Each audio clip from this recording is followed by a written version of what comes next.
António Bernardo é funcionário público há 8 anos, mas é na época estival, com a apanha do Agostinho, que consegue equilibrar o orçamento familiar. Já Carlos Sagedas trabalha na área da fotografia aérea e aproveita as viagens de helicóptero para fazer uns trocos. Para eles, mais do que mar e sol, o verão é um negócio. Conheça as histórias já a seguir.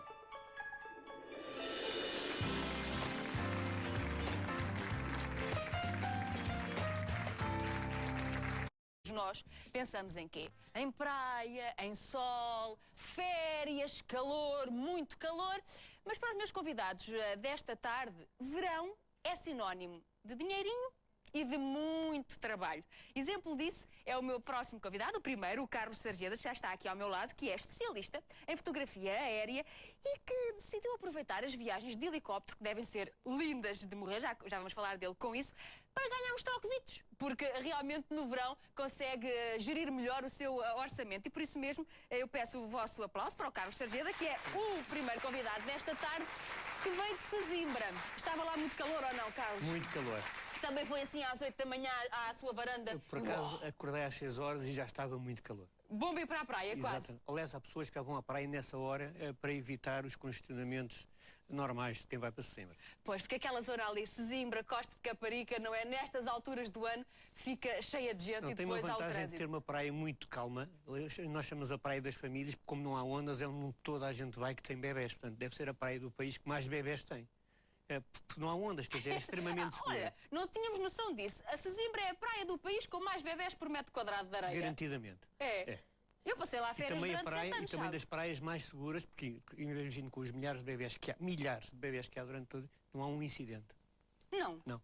Nunca houve assim problemas de Mesmo assinalar. bebés que às vezes as mães se distraem e vão para a água dentro, pronto, aqui não há ondas, não há problema nenhum. Isto já é o seu coração a falar, porque é um amante de Sesimbra. Também, e sou natural de Sesimbra, mas partilho também com a segurança que nós temos, portanto não há incidentes. Quando era no seu tempo de bebê, já a sua mãe o levava lá para a praia? Sim, também. Tem memórias desses tempos? Memórias. Muitas memórias, até porque eu sou um apaixonado da minha terra, da terra onde nasci, embora tenha vivido sempre em Lisboa. Depois, na primeira oportunidade, fui para Sesimbra, onde me estabeleci até agora. É a parte mais difícil. Pois é. E, portanto, sempre andou por ali na sua infância, não é? Não, a minha infância, portanto, eu nasci em Sesimbra por acidente. Por acidente por acidente. A minha mãe era natural de Sesimbra e numa passagem de ano foi passar a passagem de ano a Sesimbra e eu nasci de 8 meses, porque nasci logo no dia 2 de janeiro, porque passou bem a passagem No de meio ano. da festa, lembrou-se de querer vir cá para fora, eu não quis é? vir mais para fora. Então, mas pronto, como o meu pai e sempre vivemos em Lisboa, toda a minha infância, portanto até aos 14, 15 anos sempre vivi em Lisboa.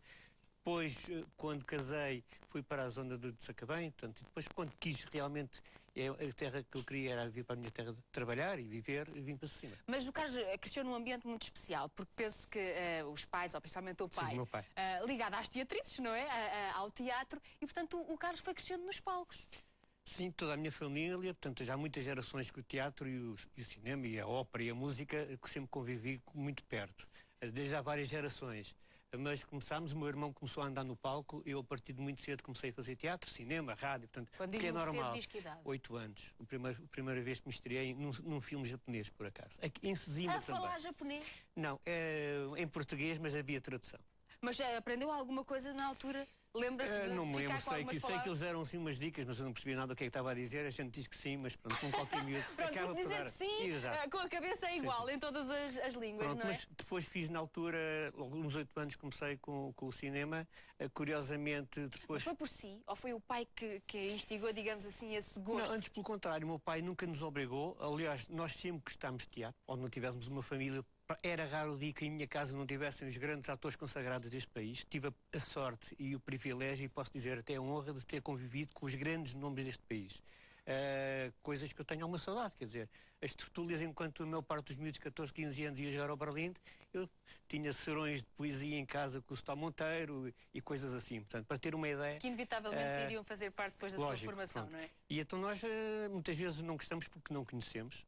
É o grande problema, que acho que muita gente diz, não gosto, mas também não conheço. Porque a maioria dos miúdos não leva esse hábito. Exato. De casa É uma questão de pequeno, educação, quer dizer, se nós somos convivemos diariamente, acabamos por nos apaixonar pelas coisas que nos dão valor. E eu desde o início disse, eu quero ser ator. A minha irmã gêmea, hoje é atriz, portanto é a descendência, a última descendência, é atriz que faz novelas também aqui na TVI.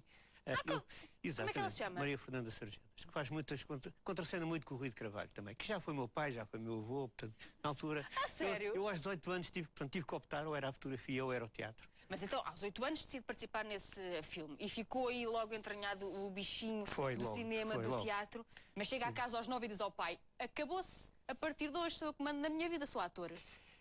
Não, porque eu ia todos os dias para o teatro. É assim, portanto, porque nós tínhamos sempre a tendência de dizer ao pai: eu também quero ir. Nós quase sempre os bastidores das peças que trazíamos, portanto, no meu pai trabalhava nessa altura no Vasco Santana com o Luís Maria Martins e aquela companhia fabulosa. Então as nossas noitadas era sempre nos bastidores ou na cabine de som ao pé do ponto, portanto, para termos... Foi percebendo, ou seja, foi fazendo o percurso de todos aqueles, os técnicos que estariam no teatro, não é? Além de grande amizade, exatamente. Isso hoje na minha vida profissional ajuda-me imenso. Nem quero saber quando. Porque sabe de tudo, de iluminação, de cenografia, do que quer que seja, até quando pedimos alguém para fazer, ou até quando trabalho com realizadores ou produtores, eles até às vezes estranham da linguagem, porque eles sabem perfeitamente o que eu estou a dizer, eu também sei me explicar. E às vezes a diferença, a grande divergência, que as coisas não funcionam tão bem, é porque as pessoas às vezes dizem uma coisa, idealizam, mas o realizador ou o produtor não está a perceber. Mas, ou seja, a paixão do teatro já estava aí, muito por influência também do pai e pelo facto de ter crescido nos palcos. Mas há depois aqui a paixão pela fotografia, que surge com que idade? Surge com 10 anos na fotografia, também no teatro. Portanto, eu vou-lhe explicar. Quem me pôs no teatro, curiosamente, foi com a minha irmã gêmea também. Aliás, naquela altura, aliás, como ainda hoje, a maior parte dos atores, até a nível internacional, sempre que é preciso alguém, pedem logo ao primeiro que é o ator. Não tens um filho que desarrasca coisa, não é? Há muito mais facilidade. É um figurante mais próximo e mais fácil. Mais facilidade, porque os miúdos nem sempre interagem da mesma maneira, é um mundo extremamente estranho, e os filhos dos atores quase sempre estão disponíveis. Portanto, eu comecei por aí. Curiosamente, a primeira peça que nós fizemos foi do Teatro Vilarejo, portanto, com a minha irmã, e quem fez a peça foi o nosso amigo, que eu não recordo agora o nome, o Filipe Laféria. Sim. Começámos logo por cima, quer dizer, não é? Uma peça, normalmente, o Filipe Laféria e com o Glaucínio Cortinho, que era a direção de atores, e eu achei extremamente giro. Portanto, nós, miúdos com 10 anos, fizemos logo o Emílio e os Detetives, que na altura foi uma revolução em termos de teatro infantil. Não era só aquelas coisas... Portanto, começou logo com o pé direito, não é? Exato. Uma grande direção de atores que ainda hoje isso nos levou, porque tudo isso, nós o que aprendemos, levamos ao longo da nossa vida. Depois foi a televisão e depois foi a rádio, também fiz alguma bastante rádio. Mas aí já a fotografia também fazia parte um bocadinho dessas paixões, ou não? Pronto, quando começámos a fazer teatro, tinha a minha máquina, portanto, normalmente gostava de tirar fotografias, sempre gostei de tirar fotografias e levava a começar. Aprendi com um dos maiores fotógrafos de teatro na altura, que ainda hoje, felizmente, é vivo, que é o Marcos. Quase toda a gente conhece o Marcos. E então eu era sempre daqueles miúdos curiosos e chatos: como é que fizeste isto? Mostra lá, pronto. Ele tinha uma paciência para mim. Ele nunca o tratou mal, nunca o mandou dar uma curva. Não, era miúdo, quer dizer, pronto. E ele, nessa altura, sempre estranhei como é que ele tira fotografias sem flash. Toda a gente, no teatro, não se utilizava flash para não cortar a cena e tudo. Claro. E eu aprendi muito com ele, muitas vezes a ver. Mas isso com 10 anos? 12? Com 10 anos, já era muito chato. Quando começa a fazer fotografia, praticamente a brincar, no teatro, depois com 14 anos, começa a sério, portanto, com uma maquinazinha melhor, então ia para os bastidores e às vezes para o palco tirar fotografias aos colegas, aos atores, já no Maria Matos. E às atrizes assim um bocadinho mais para o despido, porque se vai para os bastidores... Sim, também. Pronto, começou logo a entrar também no ambiente e no espírito, mas começou a gostar dessa captação de imagens, de olhares através da fotografia e profissionaliza-se muito cedo, porque isso é que é interessante no seu percurso. Com que idade é que começou a profissionalizar-se? Pronto, com carteira profissional a partir dos 20 anos, portanto, mas comecei a brincar a partir dos 18, já estava a trabalhar e a ganhar dinheiro com fotografia. Até porque, por exemplo, no teatro, como sabe, nas companhias independentes não há dinheiro. Pois. Havendo um elemento do palco, que até tira fotografias com jeito, muitas vezes eu comecei a fazer... Faz um descontinho e tudo? Não, eu fazia de borda as fotografias das cabeças de cartaz para os cartazes, portanto, dos artistas e da própria cenário, dos ensaios gerais, então, isso era utilizado no Maria Matos durante vários anos, eu era o fotógrafo de cedo. Mas então começa aí a ganhar algum dinheiro com a fotografia e as coisas depois são incomportáveis de se fazerem ao mesmo tempo. Exato. Ser ator, teatro, estar na rádio e ser fotógrafo, não dá para ser tudo ao mesmo tempo. Tem que decidir aí, é? Tenho que decidir aí e também quando casei. Porque chega uma altura, quando chega uma altura nós temos que optar, isso como sabem, a vida de ator é sempre até às 2, 3, 4 da manhã, não há horas de entrada, não há horas de saída, portanto, e nem todas as mulheres...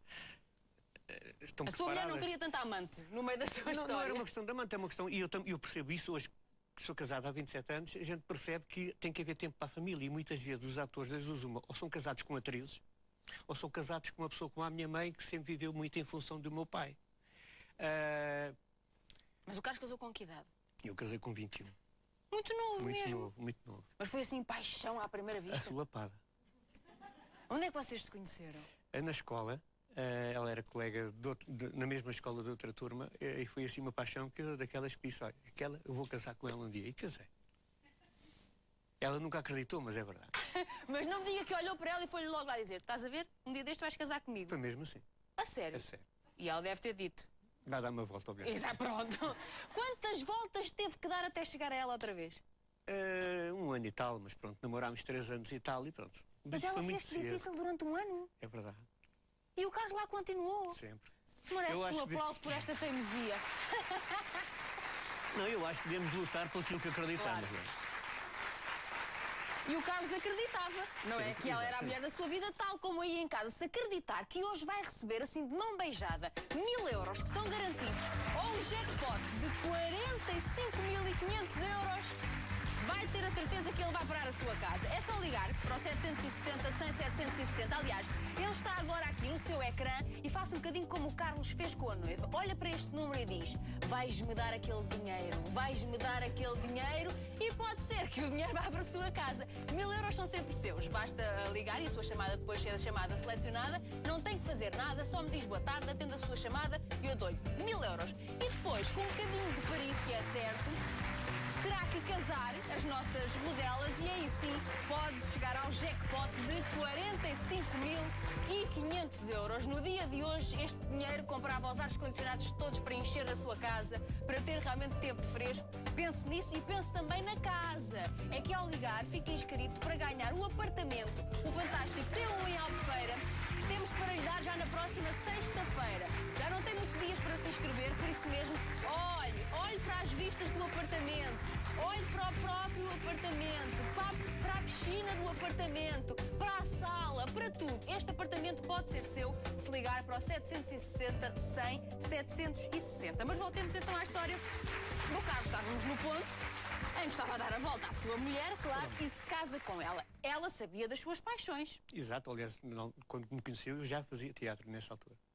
Mas Aliás, foi ainda ela estava a que fazer teatro. começou a dizer, nunca estás em casa, devias ficar aqui mais um tempinho. Não, até não foi. Nós é que temos a percepção, e quando casámos muito apaixonados, ficámos a dizer, é preferível, ainda por cima, nessa altura estava em turnê, tanto o Teatro Maria Matos fazia nessa altura muitas, aliás, como uma coisa que ainda se faz hoje, e nós estávamos muitas vezes fora. E somos nós que dizemos, nunca estou com a minha namorada, quer dizer, não pode ser nada. E então é uma questão de pesar. Inicialmente foi mais o peso. A paixão por ela era mesmo mais forte que exatamente, do teatro. Então é aí que decide deixar o teatro, mas não abandona a fotografia. Não abandono a fotografia. Não, mas houve um peso substancialmente no teatro, porque a última peça que eu fiz como ator foi uma peça, um grande sucesso do teatro, uma peça de Bernardo Santareno, que foi o português escritor 45 anos de idade, logo após o 25 de Abril. Foi dos sucessos na altura mais estrondosos, em termos nacionais, porque foi, não sei se conheceu a peça, mas portanto, uma peça muito revolucionária, onde eu era o final da peça, no meio de uma multidão aparecia com um cravo na mão. Portanto, aquilo era o apogeu total da peça e para mim foi muito marcante. Mas também... Carlos, sinto aí uma ligeira tristeza por não saber o que é que a sua vida podia ter sido se não deixasse o teatro. Não, é assim, eu tenho pena, até pela história da minha família, tenho pena de não ter continuado o teatro. Mas também consegui perceber que ao longo, quando passei para a parte técnica, porque a fotografia, eu larguei o palco, mas não larguei a parte técnica, durante vários anos fui cenoplasta, estive na ajudação, a ajudar na iluminação, fui ponto, fui contra-rega, fui diretor de atores, portanto, fui diretor de palco. Tentei tudo, até porque, por exemplo, tive uma grande escola que o meu avô foi um dos melhores contra-regas deste país e deixou-nos essa mais-valia. E eu isso tudo fui. E, portanto, não largando o teatro na totalidade, fui acompanhando. Mas percebi, e foi a parte que me fez afastar do teatro, foi, após o 25 de Abril, foi muito politizado. E não tinha nada a ver com a escola de teatro que eu tinha, com cenários, com grandes atores, grandes atrizes, e o palco passou a ser uma manifestação política constante. Claro. E digo assim, eu não tenho nada a ver com isto. Então vamos nos fixar na fotografia. Exato. 18 anos, ou 20, já casado, começou por fazer o quê na fotografia? Como quase todos os fotógrafos começam, comecei a ajudar outros. Entretanto, um colega meu, que hoje é meu colega e amigo de Sesimbra, portanto o Valdemar Capítulo, tinha uma loja em cima, como ainda hoje tem, foi dos meus primeiros professores. Depois, em Lisboa, consegui trabalhar numa loja de fotografia, também para aprender melhor a mexer as coisas, máquinas mais sofisticadas, mais profissionais. E depois a fazer uns pescados, casamentos, batizados, aquelas coisas que a gente tem para ganhar currículo, mas principalmente para ganhar à vontade. Portanto, o casamento, que é uma coisa que eu detesto fazer, fotografar, não gosto muito da fotografia social, mas dá-nos efetivamente a ligeireza e a destreza para Mas já porque tem que lidar ali, às vezes, com 200, 300 convidados, ter que os pôr a sorrir, eles todos entediados porque não querem tirar fotografias. O fotógrafo numa festa social ou domina para conseguir fazer algum trabalho ou não faz nada de jeito. Exatamente. Pronto, se não desligam nenhuma, é extremamente difícil, por volta muitas costas, estão a comer. Há de ter a percepção. Mas nunca teve assim um casamento animado, que o noivo tenha fugido ou que a noiva tenha abandonado, nada disso? 2 vezes. Ah, sério? Mas que eles fugiram? Tive as duas, portanto, tive várias histórias, mas as mais complicadas como fotógrafo, portanto, a mais de uma foi um casamento que fui fotografar o noivo, fui fotografar a noiva, e do caminho de casa para a igreja, a noiva fugiu com o padrinho. É verdade. É complicado. Mas iam os dois no carro? Não. Então já tinham combinado encontrar-se? Tinham combinado encontrar-se. Não, portanto, a noiva saiu no carro do padrinho direto à igreja e não apareceu. E depois? Na igreja? Foi muito complexo, muito complicado, porque nem a família sabia, como é lógico, não é? Nunca mais me esqueço, na igreja São João de Brito, em plena avenida da igreja. Foi muito complicado. Mas como é que era o noivo? Então e ela? Então e ela? O noivo chorava, baba e rainha, a família completamente, pronto, destroçada. Quando é que se soube que ela tinha fugido? Não, primeiro porque se pensava que tinha havido um acidente, né? Mas depois esperámos 1 hora e tal, 2 horas, e aconteceu qualquer coisa, bombeiros, pronto, foi só aos hospitais ver o que é que tinha acontecido. Ela depois telefona a dizer que tinha fugido. E alguém foi depois ao copo d'água, não? Acabou-se. Não, estava pago e ele disse, vamos embora comer na mesma. Pronto. Oh, festa, isso é que importa. E é importante saber, porque o noivo, logicamente, destroçado como estava, acabou por tirar um partido disso, quer dizer, eu já gastei uma fortuna com isto, tenho a lua de mel paga, quem é que quer vir comigo? E houve logo candidatas ali na hora. Pronto. Esse foi o episódio, mas teve outro. Quem é que fugiu? 5 anos mais tarde fiz o casamento desse noivo na mesma. Sim. Ele casou e enquanto não saiu com a noiva da igreja, ele não descansou. Oh, claro! Mas casou. Mas casou, dessa vez. Mas isso é muita graça, porque o próprio Carlos e o noivo devem ter estado ali num estado de ansiedade. É sempre aquela piada a dizer assim, pronto, olha, então a gente, tu aguentas deste lado, aguentas do outro, porque eu depois saí de casa da noiva, é completamente, eu sempre a controlar. A noiva. Ela, pronto. Coitado do noivo, parece que estou a ver no altar e os amigos todos. Ela não vai fugir, hein? Ela não vai fugir, porque isso marca para sempre a vida de uma pessoa. É sempre aquele receio, não é? Claro. O segundo caso foi muito mais, foi pior, foi mais grave, mais pior não é bem o termo, desculpa. Foi pior. Foi mesmo muito grave. Porque foi uma brincadeira de mau gosto de um suposto noivo que marcou o casamento no mesmo local para 2 noivas com 2 famílias diferentes. Isso foi muito desagradável, extremamente complexo, até para nós fotógrafos, que a gente chega a uma altura. Nós trabalhamos com emoções, não é? Há pessoas com muita imaginação, não é? E muita maldade. Também. Muita maldade. E só se percebeu na altura porque marcaram, isso foi numa quinta, em Azeitão, um casamento de 2 noivas felicíssimas, portanto, não quiseram fotografias em casa, portanto, logicamente nós não sabíamos, a família de uma noiva, a família do outro, e achámos estranho não aparecer ninguém, quer dizer, ao fim de 1 hora, simplesmente o noivo não apareceu nunca, nunca apareceu.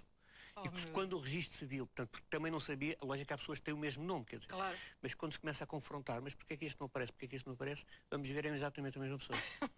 Bem, passando os casamentos, Exato. porque o Carlos decidiu depois experimentar todas as áreas da fotografia, Sim. não é? Fotografia de moda, fotografia de... Publicidade. Faço um pouco de tudo, até porque normalmente não me gosto...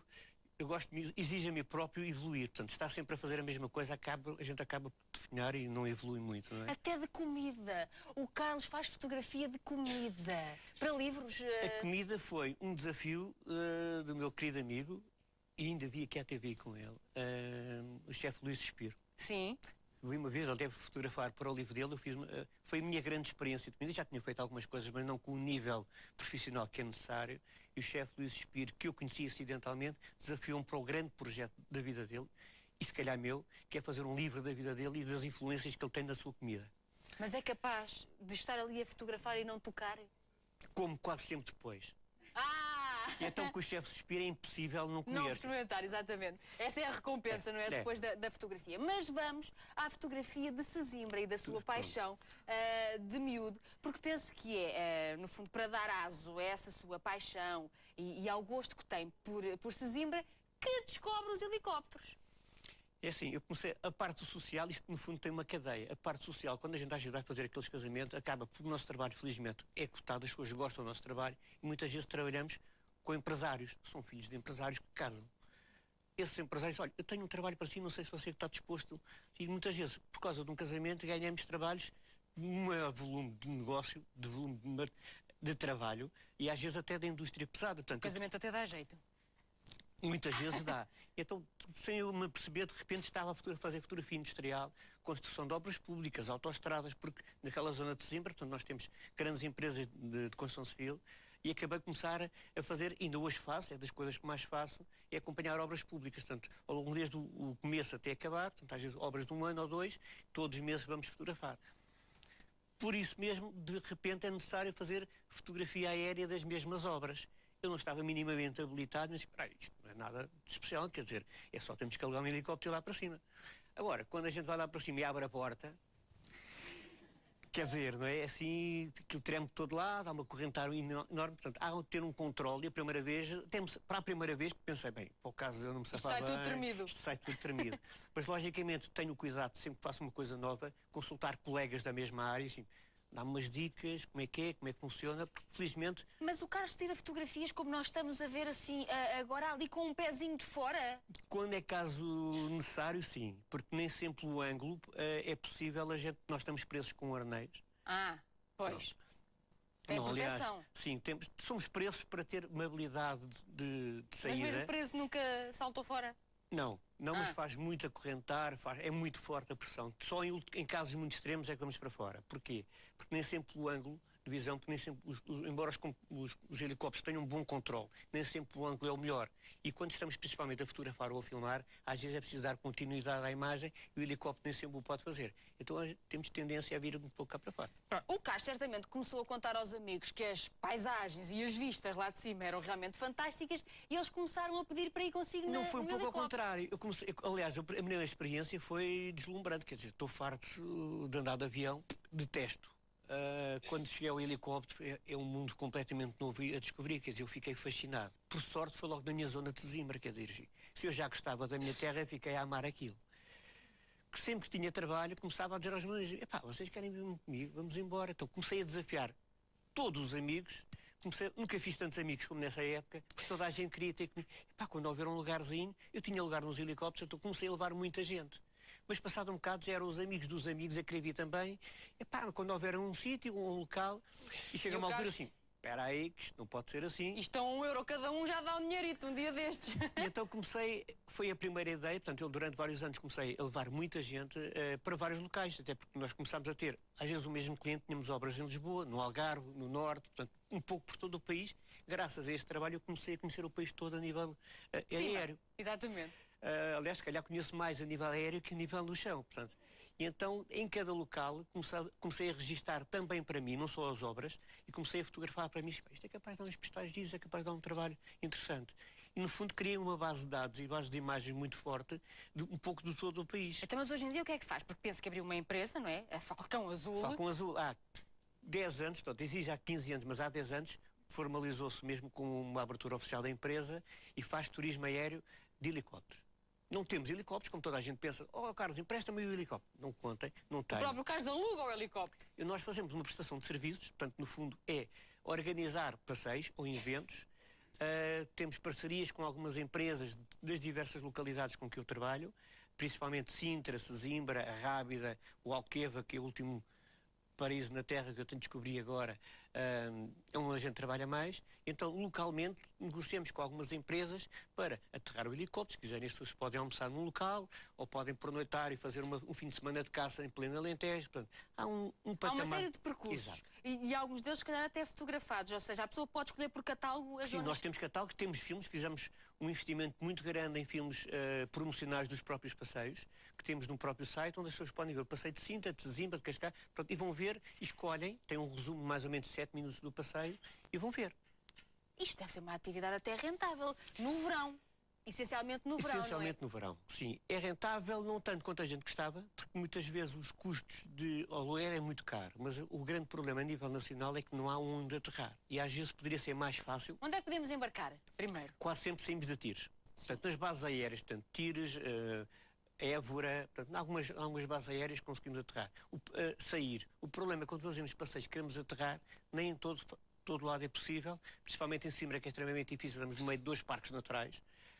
Temos tentado e tem havido algumas conversações com o Parque Natural da Rábida. Tem havido uma possibilidade, algumas facilidades e penso que correr bem a partir do próximo ano e iremos ter um local para aterrar. Para si, férias, nada. Eu estou No sempre verão. de férias. Sim, porque está sempre a passear. Sim, não, até porque assim, tento tirar partido do dia-a-dia, porque felizmente trabalho todos os dias, inclusive eu tenho uma loja que nunca fecha durante o ano. Mas tento tirar partido, normalmente ou só trabalho muito intensamente de manhã e à tarde não faço nada, ou quando faço muito à tarde não faço nada de manhã. Portanto, a gente tenta tirar partido das coisas. Olha, hoje por exemplo não está a fazer nada à tarde. Exatamente. Aqui na converseta A maior comigo, parte das vezes tento em períodos de trabalho que às vezes tenho que ir fora, aproveito-os ao máximo. Pronto, mas ou seja, consegue gerir a sua vida de forma a ganhar ainda um dinheirito com estes passeios Sim. de verão, mas ter tempo útil para a mulher, porque só isso, assim é que se aguentam 27 anos de casado. Tenho a vantagem e a felicidade de trabalhar com a minha mulher o dia todo. Portanto, nós estamos 24 horas por dia juntos. Ai, atura-se Há 27 24 anos. horas. Exatamente. Mas o que é que ela faz nos... Ela é fotógrafa Ela é também? fotógrafa também, trabalha comigo no estúdio e na loja. Então isso é mesmo uma convivência Exatamente. de muitas e muitas horas. Muitas e muitas Nunca horas. se aborreceram. Não. Quem é este senhor? Quem é este senhor da fotografia que está ali a guardar Este o senhor rebanho? foi uma das fotos que nós fizemos para o livro do Luís Suspiro.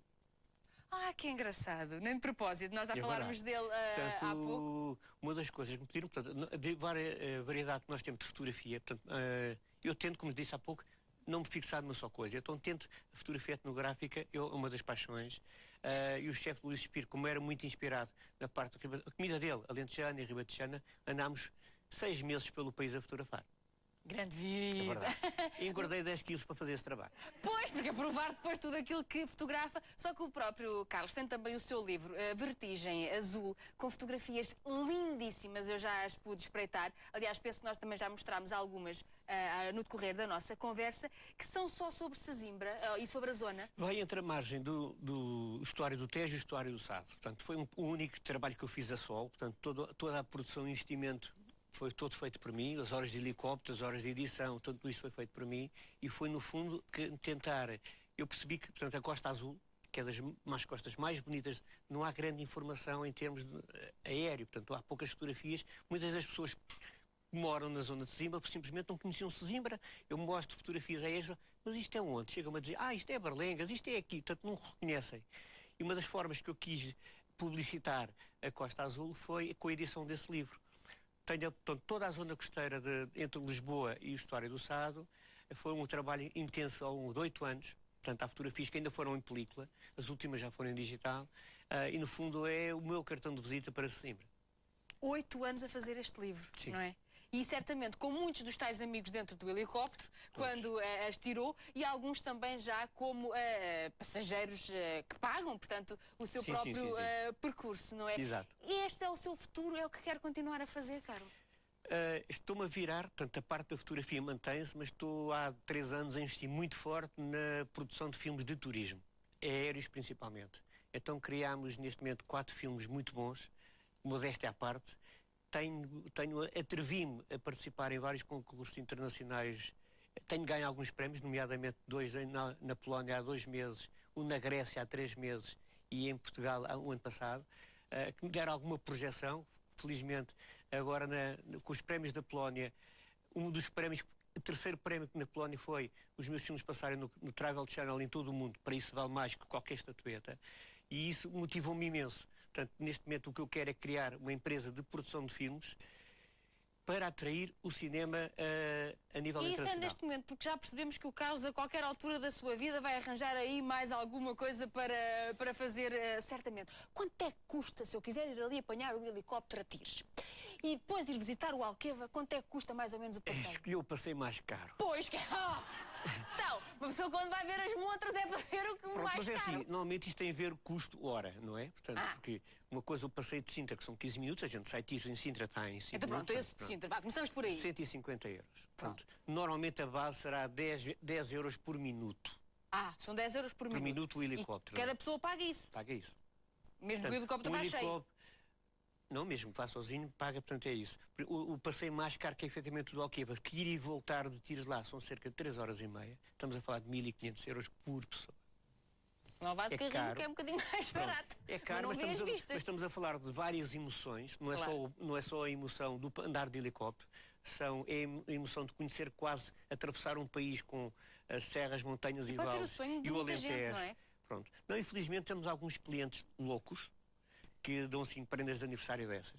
Que é, o nosso pacote principal é o aniversário. Há muita gente que quer surpreender o seu parceiro. Mas dá para cantar os parabéns lá em cima e tudo? Dá tudo, dá tudo. Não às vezes para, mas, portanto, o passeio de helicóptero do Alqueva é normalmente para aniversário. Depois há aqueles batismos de voo que tem, curiosamente, há muita gente com bastante idade, 80 e tal, 90 anos, que o sonho deles é não morrer sem andar de helicóptero. Então às vezes temos alguns passeios, curiosamente, tudo preparado com INEM e tudo, porque a gente nunca sabe, não é? As emoções são de tal maneira fortes. O coração pode fraquejar. Mas há pessoas velhotes, há tempo voámos com uma pessoa quase com 98 ou 99 anos. Sério? E ele pensava que já não chegava ao 100, então insistiu, antes do 100 eu quero voar. Quando acabou disse, mas é só isto, tantos anos à espera. Tantos anos à espera. E a família cá em baixo sofria imenso. Mas pronto, porque depende de pessoa para pessoa. Carlos, parabéns pelo Obrigado. seu trabalho. Muito obrigado por ter tirado um bocadinho do seu tempo obrigado. para vir conversar connosco. E já nos deu aqui uma belíssima sugestão de passeios realmente de helicóptero, vendo o país de cima. O Carlos, se puder, vai ficar connosco ainda mais um tempinho, porque tenho outros convidados que vêm também falar aqui dos seus negócios de verão. Mas se quiser fazer o passeio daqui até Alqueva, 1.500, nós temos 1.000. 1.000 garantidos. 760, 100, 760 e depois no jogo ainda pode ir buscar estes 500. Mas para ir a Sintra já sabe que tem dinheiro que chega e sobra, ainda vai ali comer depois um pastelinho à piriquita, está à vontade. 760, 100, 760 é o número de telefone que deve ligar para o nosso passatempo, para estes 1.000 euros que são sempre seus. É isto que precisa de entender. São sempre seus, não tem que responder a nenhuma pergunta, nada. É só atender a chamada. E depois, tentando casar, é certo, poderá ganhar os 45.500 euros. Aí dá para percorrer o país inteiro, ó Carlos. 45.500 euros, que é o valor do nosso jackpot, se bem que depois possa aterrar em plena Albufeira. Pode-se aterrar em Albufeira de helicóptero? Aterra em plena Albufeira para entrar na sua casa, porque fica inscrito também para a casa que vamos dar já na próxima sexta-feira. É já na sexta-feira que vamos dar este apartamento com estas vistas fantásticas e a mesma chamada dá para isto tudo. Portanto, ao ligar uma vez, fica logo habilitado ao passatempo de hoje, casar e ganhar, e também à casa que vamos sortear já na próxima sexta-feira. Aproveite o próximo intervalo para ficar aí à sombrinha, descansado, para beber então o seu sumo, vá à casa de banho, faça aquilo que quiser, mas depois volte connosco para conhecer outras histórias de quem aproveita o verão para ganhar dinheiro. Até já!